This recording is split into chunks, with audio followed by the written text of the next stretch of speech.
kwabaseRoma besine. Ngakho-ke siyakuthi uzuzeni u-Abrahama, ukhokho wethu, ngokwenyama na?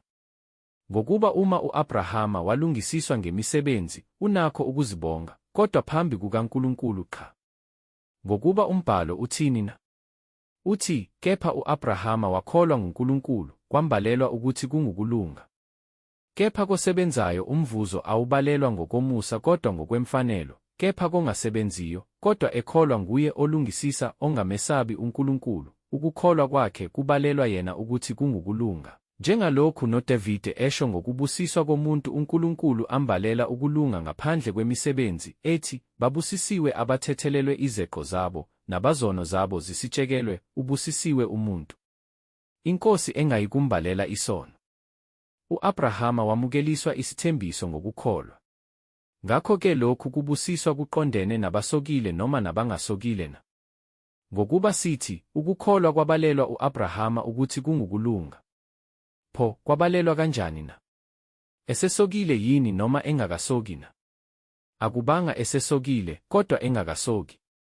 Wasamukela isibonakaliso sokusoka, sibe luphawu lokulunga kokukholwa ayenakho engakasoki, ukuba abe nguyise wabo bonke abakholwayo bengasokile, ukuze ukulunga kubalelwe kubona, futhi abe nguyise wabasokileyo, kungabi ngowabasokileyo kuphela, kepha nowabo abahamba emkhondweni wokukholwa ubaba u-Abrahama ayenakho engakasoki. Ngokuba isithembiso sokuthi uyakuba yindlalifa yezwe asinikwanga u-Abrahama nenzalo yakhe ngawo umthetho kodwa ngokulunga kokukholwa. Ngokuba uma izindlalifa ziyizo ngawo umthetho, ukukholwa kwenziwe ize, nesithembiso asiselutho, ngokuba umthetho ubanga intukuthelo, kepha lapho kungekho khona umthetho, akukho nakweqa.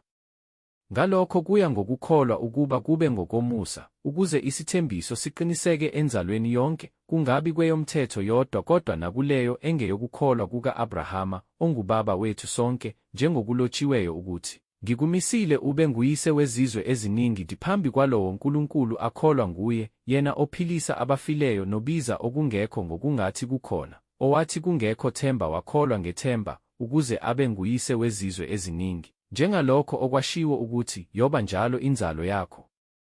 Engabanga buthakathaka ekukholweni wabona umzimba wakhe obusufa, eneminyaka engaba ngeyikhulu, nesizalo sikaSara sifile, akangabazanga ngesithembiso sikaNkulunkulu ngokungakholwa, kodwa waqina ekukholweni enika uNkulunkulu udumo, eqinisekile ukuthi lokho akwethembisile unamandla nokukwenza. Ngalokho-ke kwabalelwa yena ukuthi kungukulunga. Kepha akulotshwanga ngenxa yakhe yedwa ukuthi kwabalelwa yena, kodwa nangenxa yethu esiyakubalelwa khona, thina esikholwa nguye owavusa uJesu iNkosi yethu kwabafileyo, owanikelwa ngenxa yeziphambeko zethu, wavuswa ngenxa yokulungisiswa kwethu.